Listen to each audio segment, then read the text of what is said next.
Welcome back to the Hawaiian Pro. Strader Wasilewski sitting alongside my main man once again, Peter Mel. Huge heat in the water. Evan Geiselman, Ian Crane, Joshua Moniz, and Michael Dunphy. Let me tell you, Pete. Here's Dunphy, and first wave of the set. Couple ribs on the face, but good line on it. He'll stay with it.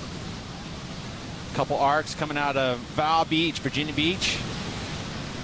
Has been putting his time on the qualifying series. Last year was right there in contention headed into Hawaii. There's huge walls of water rising up, and Moniz, the local boy, up and riding. Let's see what he's got on the open face, up into the turn. Nice little snap right there, straight up into the bowl. Another one, that's kind of a setup snap right there. A nice clean wrap down into the corner. And there he is, releasing the tail up into the lip. Looking for more on the closeout. Getting one more, squeezes it in, gets pushed out onto the corner by the white water there. That was some great surfing, great pace. Joshua Moniz. Here's Josh on the replay. Dad has put in his time at Haleiwa, and I'm sure passed on that knowledge. But all of those Menehune events that happen right here, ton of experience for this local boy. He has grown up on the other side of the island, but that doesn't mean he doesn't just park it over there at the Billabong house all winter long and puts his time in over here. And then behind him, Geiselman, who is in a situation where he could see himself qualify right there at the top. Is not on the cut line right now, or he's on the cut line, but he's not above it. He's at 14. Another East Coaster, so you got the two East Coasters, Geiselman and Dunphy. And Ian Crane on the backhand, just attacking the two-turn combo right there.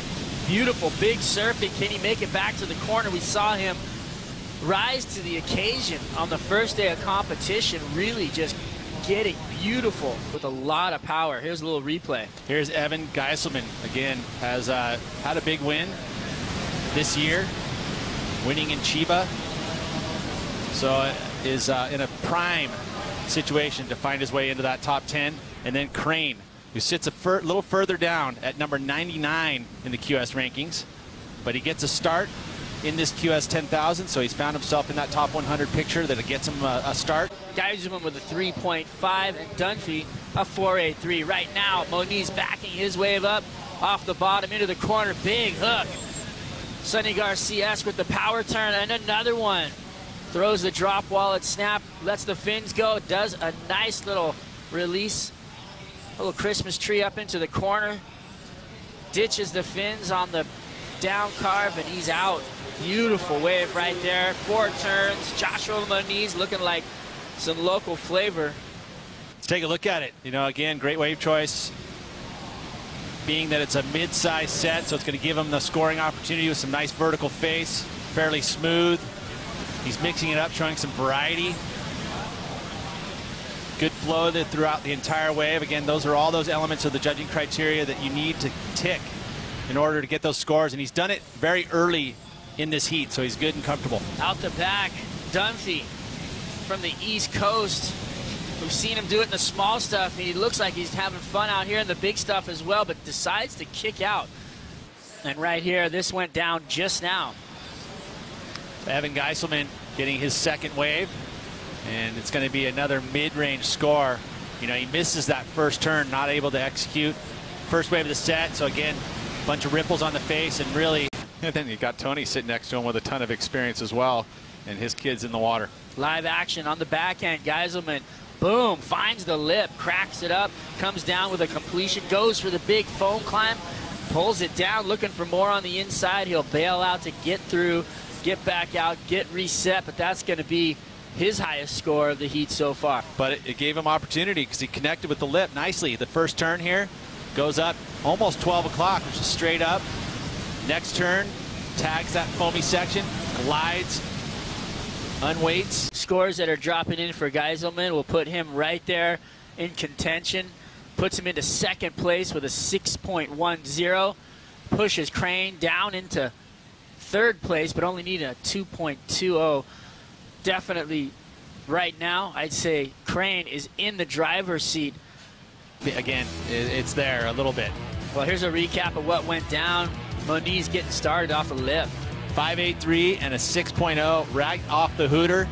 And also Ian Crane picking up a wave early, and then those guys have been sitting and have yet to really get a third or second wave if you're talking about Ian Crane. But that great start for Josh Moniz, and that's been allowing him to sit in that #1 position from hooter to hooter. So we'll see. We still got 4 minutes. But that was the 7.5 from Ian Crane. That's the only wave he's ridden in this heat. He sits in third, and he needs a score of a 2.2. Here's Josh's best wave, the 6.0. Again, on the way back out, just slid right in and picked up those two very early in this 30-minute affair. And then you look at Geiselman, his best wave right here, 6.1. And that put him into second as he backed it up with a 3.6. Let me tell you, I think he's going to better his scoreline for sure. Well, let's take a look. First turn, beautiful snap. Nice rhythm to this wave.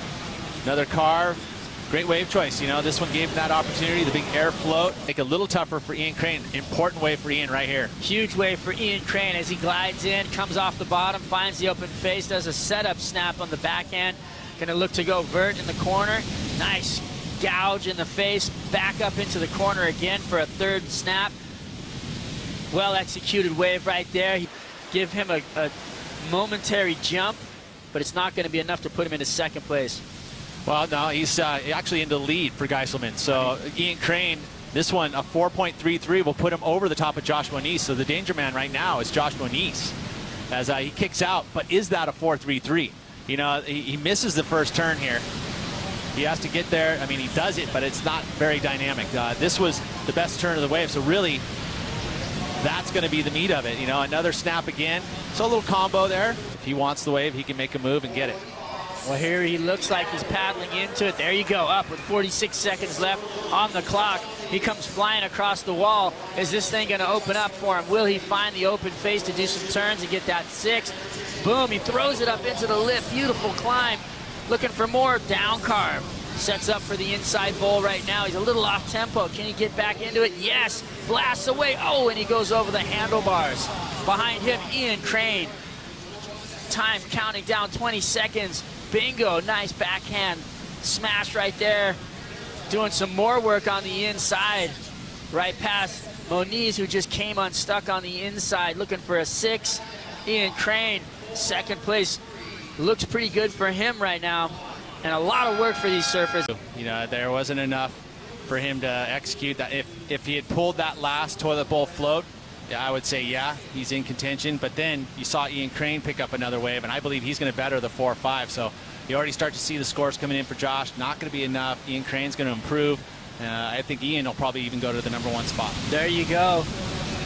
A lot going on right at the end in the dying moments. Joshua Moniz kind of looked a little off pace on his wave. So looks like Ian Crane and Geiselman are going to try and fly through this one.